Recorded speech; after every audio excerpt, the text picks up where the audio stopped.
Ever wondered why this Irish goddess is called the Morrigan rather than simply Morrigan? It's because there isn't much about her that is simple. The very first fact you need to understand about the Morrigan is she's a goddess of both war and fertility, motherhood and kingship, and death and destruction. While all that sounds a tad mutually exclusive to a mortal like me, she handles it just fine. The first question you have to ask when thinking about the Morrigan is, which one? See, the Morrigan is not one goddess, but three. Or rather, one goddess with three aspects. But definitely not in the maiden, mother, crone mode.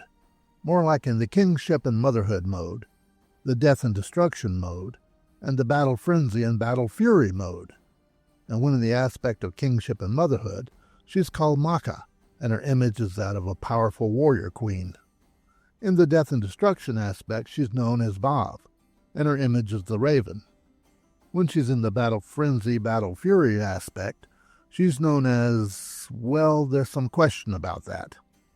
In some accounts, she's called Naven, in others, Feya, and still in others, Anu. Then there's the name of the Morrigan itself. The Regan part is clear enough. It means queen. Mor is usually translated as great, so Great Queen is a common reading of her name, but not so fast. Mor can also be translated as phantom, terrible, fairy, death, sea, and witch. I think you see the problem. So in this video, whenever possible, I'm just going to stick to the Morrigan when I speak, always politely, about this goddess. I'll only mention the aspects when necessary. That the other aspects are always present and we're not sure which goddess aspect is the last one is just something you'll have to take as a given. One thing we can say for certain about the Morrigan's nature is she is of the Tuatha De Danann. That is, she took their side, though she apparently had relatives among both the Furbolg and the Fomorians. Traditional narratives place her at both the first and second battles of Moytura, when the children of Danu were solidifying their control over Ireland. In this role she was also a prophetess, correctly predicting the outcome of both battles. When Christianity came to Ireland, a goddess like Bridget was easy enough to incorporate into the new faith by combining her aspects with someone like the Abbess Bridget of Kildare, resulting in Saint Bridget. That approach simply could not work with someone like the Morrigan, and in some accounts she's now referred to as a demon of the air. A lot, if not most, of what we know about the Morrigan today is through the lens of 8th and 9th century monastic chroniclers. Kind of like the Romans describing the Druids. Not exactly unbiased sources, so keep that in mind. Any discussion of the Morrigan cannot ignore her relationship with the great Irish hero Cuchulainn of Ulster. She first appeared to him when he was very young. Cuchulainn meets a phantom carrying a corpse on its back. The ghost throws the body at Cuchulainn's feet and demands the boy carry it for him. Cuchulainn, being who he is, tells the ghost to get stuffed, and they wrestle.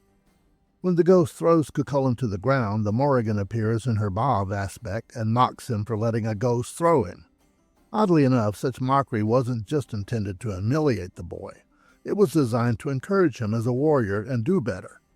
Furious, Cuchulainn picks up his hurley stick, normally used in a game called hurling, and knocks the ghost's head off. You have to admit, the Morrigan's mockery worked as intended. Later, the Morrigan and Cuchulainn meet again when he is a grown warrior. She appears to him as a pretty young woman and offers him a bit of fun. Cuchulainn, more interested in fighting than fun, refuses her. She then offers to help him battle his enemies, but he refuses again and is none too polite about it. Now furious, the Morrigan tells him the next time he fights his enemies, she will attack him 3 times, once as a cow, again as an eel, and another as a she-wolf. He scoffs and tells her he will wound her every time she tries it, that she will not be healed of those wounds unless he blesses her, and he will most certainly never bless her. Even for a hero, it seems a little presumptuous to threaten a goddess, but Cuchulainn's father was reported to be the god Lu, which made Cuchulainn a demigod at least. Regardless, both the Morrigan and Cuchulainn were determined to keep their word to the letter. They get their chance when Queen Maeve of Connacht decides she wants the famous brown bull of Ulster to strengthen her own herd. She tries to buy him, but when her offers are refused, she decides to take the bull by force and sends her army to Ulster.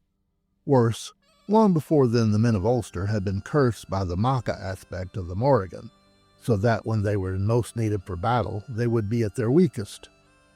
It then fell to Cuchulainn alone to defend their land and cattle. Cuchulainn meets Maeve's army at a river ford and holds them off for several days. Finally, Maeve sends the hero Loch to fight Cuchulainn in single combat. Or it would have been single, except the Mórrígan chose that moment to keep her promise. First she attacks him as a hornless cow with red ears, but he smashes one of her eyes. Next she attacks him as a gigantic black eel, wrapping herself around his leg so he can't move, allowing Loch to wound him. Cuchulainn then smashes her ribs and part of her head. Finally she attacks him as a she-wolf and bites his arm, and Loch wounds him again. Cuchulainn shatters the Mórrigan's remaining eye and then dispatches Loch with a spear, even as Loch manages to wound him a third time. By now Cuchulainn is in a bad way and nearly dying of thirst. When an old blind woman appears leading a strange cow with only 3 teats, he begs her to give him some milk. If he had been thinking clearly, he might have realized how unlikely it was that an old woman with a cow showed up just when he needed them. But he wasn't. Of course, the old woman was the Mórrigan in disguise, and she gladly gave him a drink from each of the cow's teats, and he blessed her for each one, healing her. However, the cow was a fairy cow, whose milk also had healing virtues, and so they were both healed. After this little tiff, the Mórrigan forgives Cuchulainn. In his next battle she appears as Naven and gives a shriek so terrible that 100 of Cuchulainn's enemies fall lifeless at the sound. She even smashes his chariot before a battle in which she knows he is doomed to fall, in an attempt to keep him from fighting. It doesn't work, but at least she tried. Even after Christianity took over, the Mórrigan never truly went away. While Rome never conquered Ireland, there was still trade, and the Mórrigan, especially in her Bob battle-crow aspect, was well known. The Roman writer Lucan described Bob in terms reminiscent of Medusa. Her pine firebrand flaming red in her hand and her serpentine venomous locks rustling around her head, urging the Romans to battle. Likewise, the Roman poet Statius, in his epic poem The Thebaid, describes her as red-mouthed Bob, her head surrounded by stinging serpents. In her Bob aspect, she's also equated with the Roman war goddess Bellona. Thanks to the Romans, the Mórrigan pretty much went global. By the 10th century, she was being portrayed as the equivalent of a Greek fury. She appears in the 13th century French story, Huon of Bordeaux, in reference to Caesar as the Bob of battle, and comes full circle back to medieval Ireland, where a text places her in the context of the Trojan War. After the 14th century, she was equated with the Caliac, who deserves a video all her own. Regardless, whether as Bob, or Macha, or Fea, or Anu, or Naven, or the Mórrigan, she still has her followers, even to this very day.